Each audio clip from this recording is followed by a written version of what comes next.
We're back for season 2 and David Warner's vacant spot as test opener is still up for grabs. Who should get the gig? We ask Michael Clarke and Aaron Finch.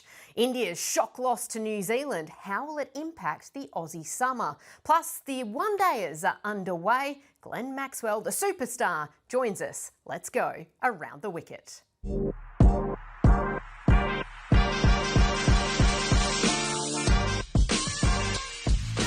Welcome to a brand new season of Around the Wicket. A huge summer ahead. We're so glad that you're back, and we're so glad that you're back. Aaron Finch, thanks for joining us. It's great to be here again. I think one of the best in-depth cricket shows going around. We love to hear that. And the superstars, well, they are coming on right from the get-go. Glenn Maxwell, who is in the midst of the ODI series up against Pakistan, joins us now from Adelaide. Maxie, so great to have your company. Thanks so much for being on board again on Around the Wicket. Tell us, what was the fallout from that first ODI in Melbourne? Because it had a bit of drama to it. Yeah, there was plenty going on. It was an amazing first night, and it was great to sort of see the crowd flock in, even though it was a Monday in Melbourne. The wind was swirling. There was a fair bit happening out there, and the wicket played quite well. It felt like it was a pretty fair contest between bat and ball. We probably let them back into the game a little bit with a couple of middle order wickets, and then Pat Cummins did what Pat Cummins does and got us safely over the line. Now, Maxie, most people who would have been involved in a batting collapse before know the chaos. Is it the same in the Australian cricket team when a few wickets fall in quick succession? Is there blokes running around behind the scenes trying to rush for their pads and just a bit of chaos in the sheds? No, not really. I think we were all quite calm. Knowing that there wasn't a lot of runs, I suppose, to get. I think there was probably, I suppose, just waiting for that moment for someone to take the game and sort of put it beyond doubt. And we just left it a little bit late for the person to do that. And unfortunately, the batting group probably let the bowlers down a little bit by not finishing the job. But to have Pat come in and do the job is a luxury that not many teams have. He's done it so many times for us, and hopefully this game at Adelaide Oval, the batters can spend a bit of time out there and do the job. Maxie, you're saying it's a bit different than it was under the previous captain when those collapses happened? Yep. No, it's been pretty consistent, I think, the whole way through. I think the transition from captain to captain probably hasn't changed too much. I think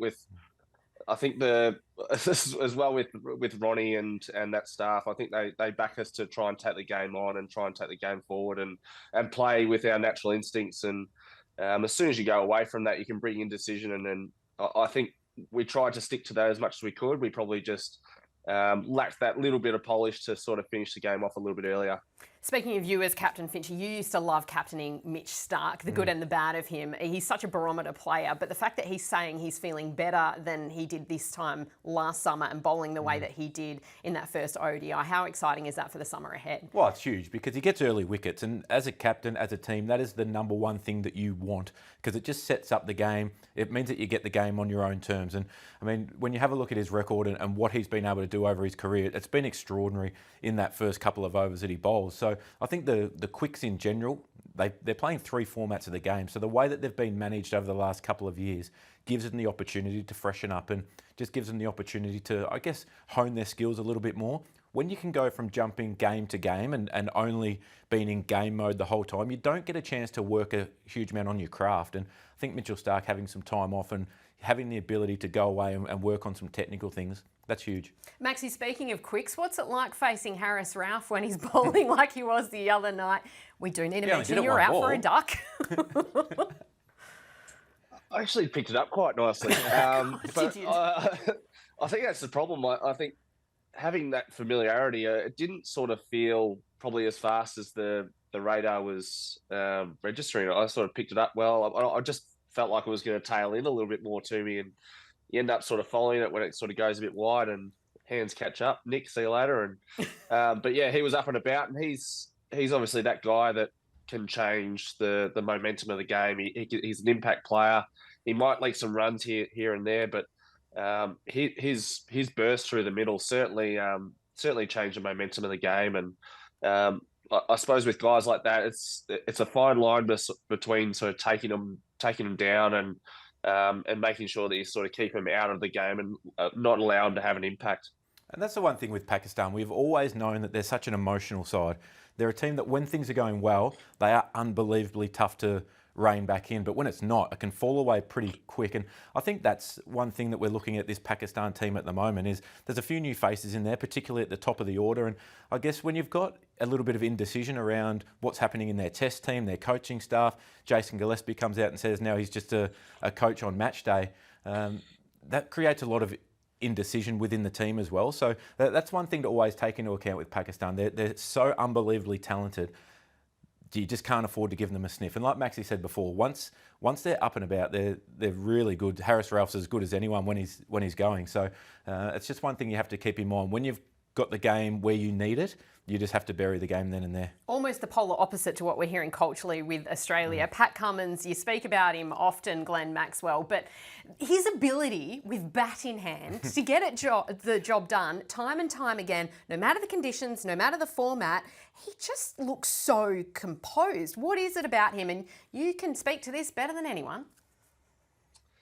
Yeah, he's a man who rises to the occasion pretty regularly, and I think there was even a stage, I suppose, the other night where we were sort of saying this is pretty similar to semi-final last year. So there was a nice bit of familiarity there. We had, I suppose, full trust in Starkey and Cummo to get the job done at the back end. But yeah, it's nice for him to sort of come through, and you do get a bit nervous when they start sort of getting up short, and they've got men around the bat, and but he just found a way to make it work. And I was sort of saying the changer, I really hope they don't bring on spin here, because I'm not sure he's going to be able to sort of rein himself in. He's going to want to try and, I suppose, get these runs pretty quickly. And but he did such a nice job. And there was a few batters that were filthy. The first ball he got was a nice little cut shot, nice and wide, offside up. It gets one through. It's like, where's that for me? What's going on?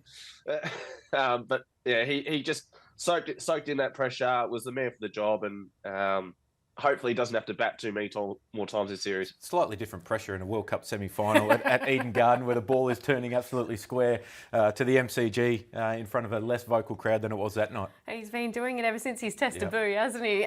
Steve Smith, speaking of animated batters who would like to see a few different deliveries, but to my naked eye, he looked in really good nick the other night, and I was surprised that he didn't go on and hit a bigger score. He finished with 44 off 46, but is that the best that you've seen him bat in a while, Maxie? Yeah, he looked really crisp in his footwork and his timing.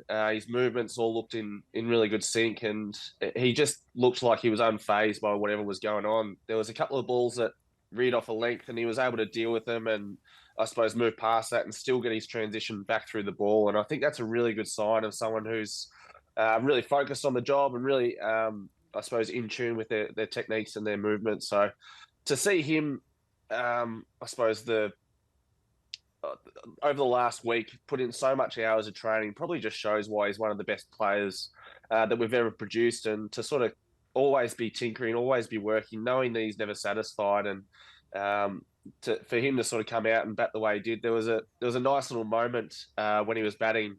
I think he hit a cover drive for 4, and you could sort of see him looking up at the big screen, and he was sort of waiting for the replay. And as soon as the replay came, he gave himself a nod of approval and sort of went back and marked centre. And just, I suppose, a sign that he's working on a few things and making sure that he's in good positions. And it's a scary proposition for this summer ahead. Well, that's a sign for me that he's playing really well. When he's hitting that cover drive sort of between mid-off and cover, that shows that his top half and his bottom half are all working in really good sync as well. So great signs for Australia.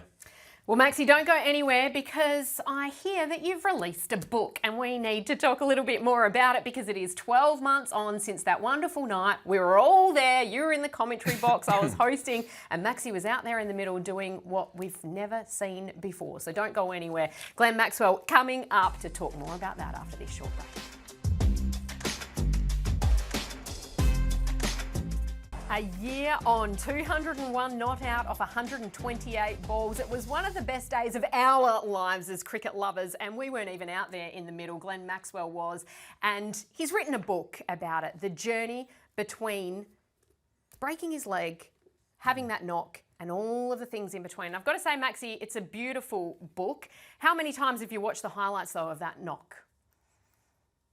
Well, I had to watch it again the other day. Of course you did, mate. Just had to, ball did the you? end.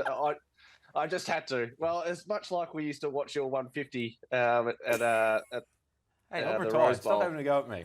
You had a go at me the other day, and I don't appreciate it. A little drive-by about opening the batting in Test cricket. I heard that. Don't worry. That's right. We both did it unsuccessfully, so it's okay. Speaking of drive-bys, have you copped any, Maxie? Any stouters or any feedback from home truths in the book? No, it's been pretty good. I think it's been overall pretty positive. So it's been nice to, I suppose, be able to share my story about what I suppose a big year it was, and there was a lot of things that obviously happened in that 12 months, and so I suppose talk through that initial start where I was going through a lot of the early stages of the injury and trying to find a way to, I suppose, get back to cricket. It's nice to sort of, I suppose, talk through those stages and probably being a little bit of a bit more attention towards the anxiety and depression that I was going on through my career as well, and I suppose give an idea of what the modern day cricketer probably goes through as well. There's forwards from Virat Kohli and Pat Cummins. I love these words from Pat. Maxie, getting off the leash in white ball cricket is like Steve Smith grinding a test team into the dirt. The opposition reaction is the same, frustration turning to despair, and soon there's no way back. Of course, it doesn't always work, but as a team, plenty of us are picked to play percentages and aim for consistencies. Eyes wide open, we ask opposite of Maxie. You got to be pretty happy when there's forwards from Virat and Pat Cummins like that. Yeah, they both wrote beautiful forwards. They were very kind words, and I sort of got a bit emotional reading both of them. To know the amazing people that we meet during our journey, and to have those connections and friends that you have in the game is so sweet, and something that I really appreciate to have those friendships. I had one with your co-hosts there. And to have those, I suppose, relationships in the game makes it all the more special. And I think that's where the game's so different now. And it's been talked about how much more crossover there is, people playing with each other in different leagues and things like that. So I think that's just one part of the game that's become great, is that you get the opportunity to play with people that in the past you only ever played against. So to build those friendships and relationships on a deeper level than just cricket as well. You spend so much time when you're in an IPL environment. You're with somebody for 2.5 months and you're seeing them 15 hours a day sometimes. So that's a really cool part of cricket these days. And Maxie, who's played a lot of IPL now, knows as good as anyone how perception of people can change over the time as well. Perfect segue. Pat Cummins and Travis Head were the only Aussies who were retained in the IPL. The mega auction is coming up in November. We heard from Mitch Starc, who won the title with KKR, that he hasn't even heard from the franchise. What's been your experience, Maxie? How are you feeling about it? Where are you placed? Did you hear from Virat? Did you hear from anyone else? Take us through it. Yeah, I got a phone call from Mo Bobat and Andy Flower. Sat there on a Zoom call, and they sort of explained to me the decision not to be retained. And it was actually a really beautiful exit meeting, if that could be possible. And we ended up talking about the game for about half an hour and talking about their strategy and what they were looking to do go forward. So I was really happy with that. And if every team did that, I think it would probably make the relationships a lot more smoother. And I could not speak higher enough of the way that they dealt with the whole situation. They're obviously changing a few of their staff as well, so they needed to get that sorted before they started talking to players. And I understood that process was going to take a bit of time. And but yeah, you're always sort of getting a little bit edgy around that last date about whether you're going to be retained and not so sure what's going to happen. But completely understand what the direction they're heading. They went with 3 Indians to build that core, and yeah, hopefully their overseas can complement those locals. And yeah, I wouldn't say my RCB journey's over, but I'd certainly love to get back there. It was a great franchise to play for and really enjoyed my time there. That sounds like somebody who's expecting Bangalore to stick the paddle up for him in that auction. We like to hear that, but also just selfishly, I'm a little bit upset he wasn't retained because a couple of years ago, I do remember us having a great dinner together, and I'm pretty sure Maxie footed the bill at the end of that. So There's maybe first for everything. Eh? Wow. Wow. Speaking of dry buyers, that's the clip on the way out. Glenn Maxwell, thanks so much for joining us. Hopefully after this you will be back, and I think you're going to be joining us in studio for a couple of times throughout this season of Around the Wicket. Don't go anywhere, because another man who's returning to the hot seat is Michael Clarke.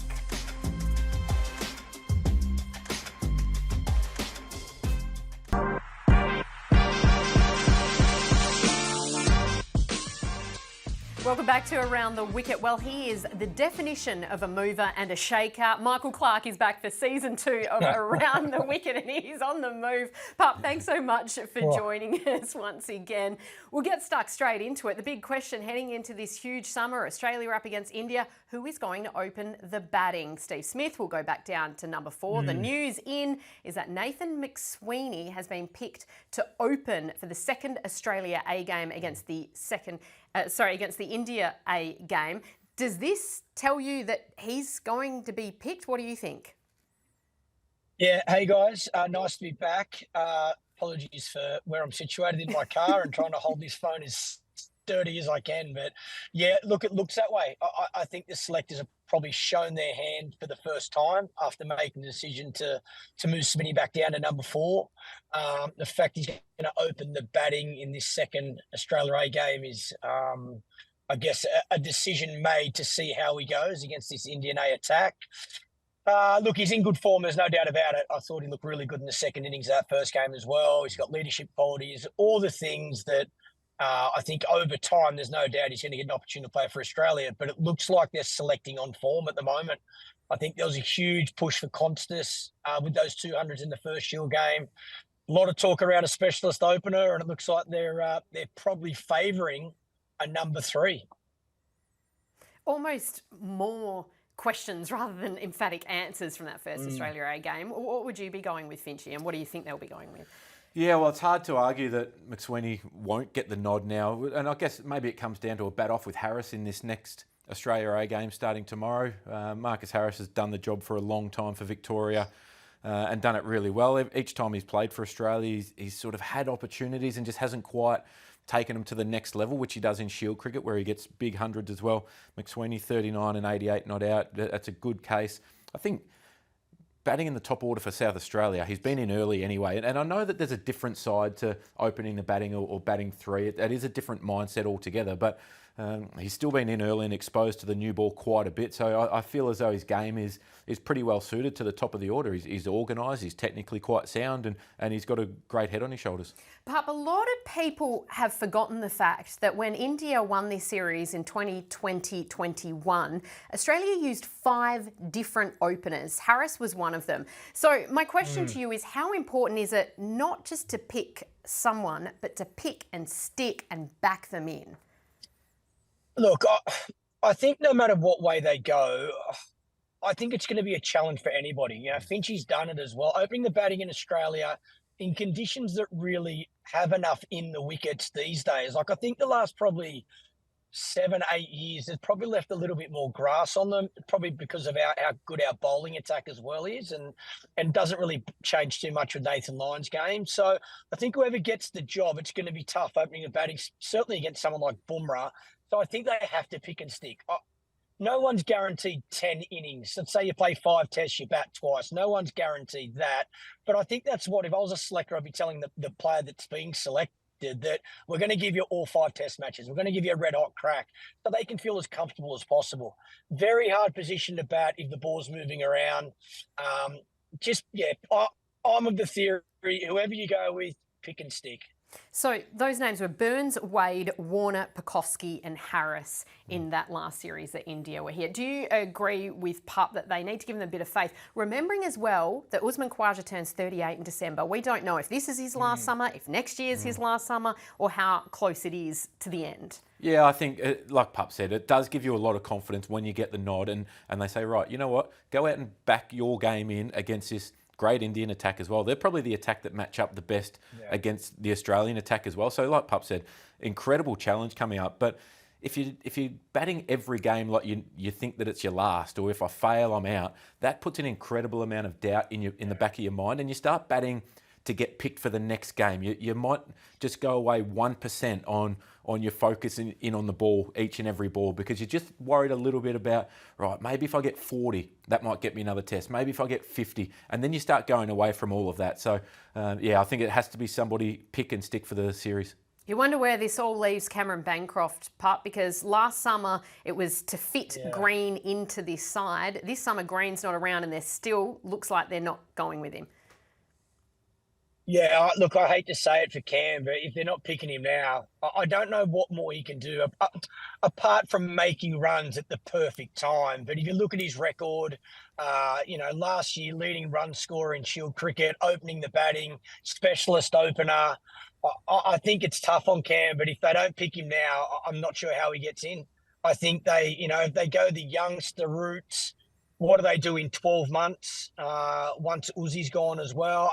I just find it very hard to see them going back to Cam if they don't give him a crack now. And look, you never say never. Guys play probably a little bit longer these days than what they did years gone by. But unless there's a number of injuries, I think now's Cam's time. If he doesn't get it, I think his time might be up. But it's such a hard balance, form is important, but so Shield runs in my opinion. So I think you'll be disappointed if he doesn't get a crack.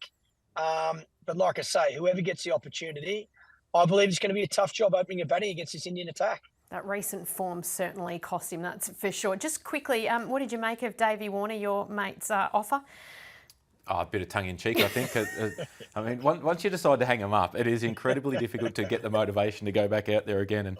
And I know he's still playing around the world and Big Bash and stuff, but no, not for anyone else, I don't think. I'll take your laugh as the fact that you did not take it seriously, Pop. Look, the thing with, and there's a big difference between Shane Warne and David Warner. Let's start there. When Warney said he'd come out of retirement 100 times, it's because he went through 30 spinners and no one could, get a wicket.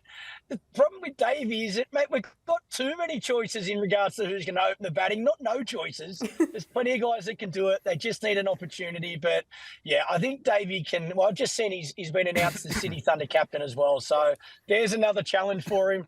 Stay on the 2020 junket and enjoy his time. Poor old Finch is choking over the idea of Davey Warner coming out of retirement, struggling over here a little bit, Aaron Finch. Speaking of shocks, India losing, swept by New Zealand. They hadn't won a test in India for 36 years. How shocked were you by this result? And does it make India vulnerable or fired up for the summer ahead in Australia, do you think, Pop? It tells me they're tired, that's for sure. New Zealand, brilliant, played unbelievable cricket in tough conditions. To win a test over there is phenomenal. To win 3 in a row is unheard of. First time in their history. So take nothing away from New Zealand cricket, but it tells me India are so fatigued. I think some of their shot selection, the use of bowlers, even Rowett, he come out and said his captaincy wasn't at his best. I just think it's a bit of mental fatigue. They're playing so much cricket. They haven't really had a break. That's not an excuse, but I think it'll be a little kick up the backside for them. They know they've played well out here in Australia, so they'll still come here with plenty of talent, and I guess that's self-belief, but hopefully fresh. I think that's the key for these Indian players. Virat Kohli, he can't be that good for such a long period of time and just turn the tap off. So I think once he freshens up, I'd assume Rohit Sharma the same. I think they'll come here and still you'll see the best of them. We'll talk more about it as the summer unfolds, but the baby factor that's coming in as well. Pat Cummins, their second child is due in January. Rohit Sharma, we're hearing that there are personal reasons, potentially second baby on the way, and he might miss that first test, perhaps even the second test. Sunny Gavaskar's come out and said that if you're the captain and you're going to miss that first, maybe even second test, you shouldn't be the captain. Come out as a player, but hand over the captaincy quickly. Do you think that's fair? Is that what should happen, or is he captain? No, I disagree with Sunny on that totally. Rohit Sharma is the captain of the Indian cricket team.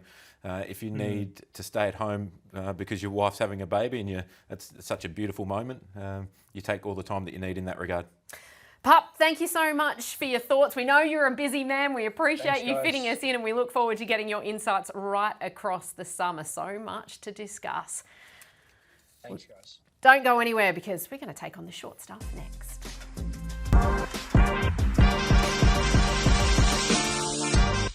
Time to take on the short stuff with former Aussie captain Aaron Finch, your former teammate David Warner. The leadership ban has been lifted and he has officially been announced as the Sydney Thunder captain in the Big Bash. What do you think of it? Great. Far too long to come about. I think everyone knows that what happened and the punishments that were handed out. And for me, I think they were far too long in the first place. And he's got so much to offer, so many young kids around that Sydney Thunder and Australian cricket. So, yeah, happy for David that he's back in the Sydney Thunder leadership and captaining them. We do chat about him a lot and sometimes we have a bit of a laugh about the way that Davey is, but it cannot be understated, I don't think, how significant his presence and consistent presence is for the Big Bash this season. Is that fair? That's huge. And he's been one of the best players that Australia's had over all three formats, probably the best three-format player. He's got so much knowledge. What he can give to the competition on the field and off the field is extraordinary. So for me, it's been a matter of time coming, and I'm glad that it has happened. But like I said, far too long for my liking. Matty Wade, a very well-known niggler, has said that he wants to go into the coaching side of things. What do you think he's going to be like as a coach? Because at one point he was probably the most unpopular player on the international circuit. People who played against him did not like him very much. The most popular teammate that anyone's ever played with, though. Puts it all out on the table. He's somebody who'll be a fantastic coach. He's very detail orientated. He's done a lot of work behind the scenes throughout his playing days to get to where he is now and still be playing, but having his toe in the coaching pool as well. And he will be a very, very hard worker. He's somebody who doesn't get too technical about it all, but his view on everything is brilliant. Quickly, should MCC dress code apply to Coldplay's Chris Martin? No. See you next time.